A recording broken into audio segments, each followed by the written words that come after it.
Well, I would like to invite you to our concerts that I'm performing together with the wonderful cellist Andrei Ionită and the remarkable orchestra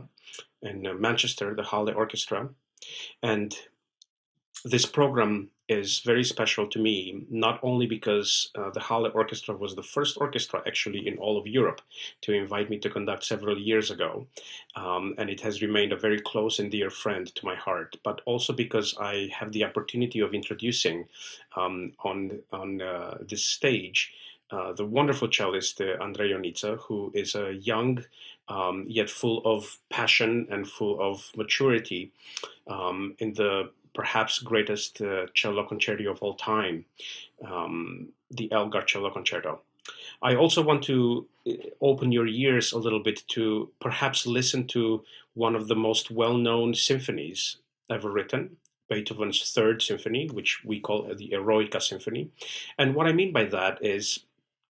I think Beethoven was one of the first composers to develop this sense of social responsibility as an artist, where he felt the need to comment on the social aspects of his own time. And he is able to put the music that he composes in the historical context of what the society around him was dealing with at the time. So it's a great way that he opens this door to the social activist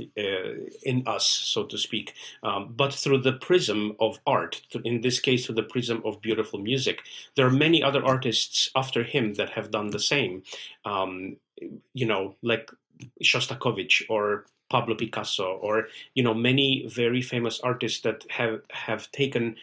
their art as their own voice to make an opposition to something that they saw was not right in the society. In this case, Beethoven talks of the injustice that Napoleon brought at the end of this incredible, remarkable moment in time where everything could have become so unified. And it was the first time that the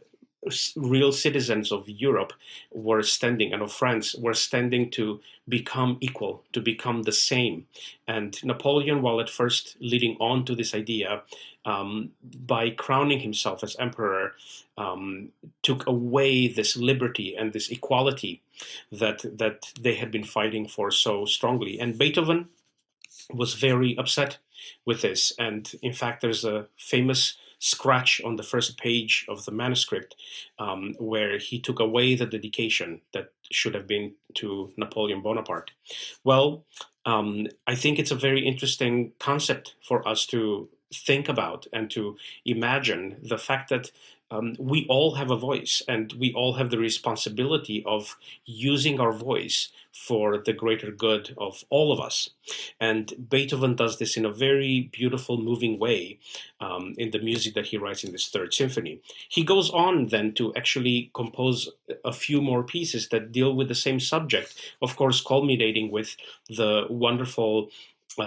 Ninth Symphony, where he calls on all of us to feel like we are brothers. We are brothers under the same God, as he calls it, and all of us are equal. And it's a wonderful statement to make, especially at the beginning of the century, where things were just on the verge of coming away from a class warfare that had ravaged so greatly throughout Europe for many, many years. So I look at Beethoven as not just a voice that speaks of who we are as human beings and who we have developed to become, but also of who we should strive to be and to continue to be greater than our shortcomings. So I deeply appreciate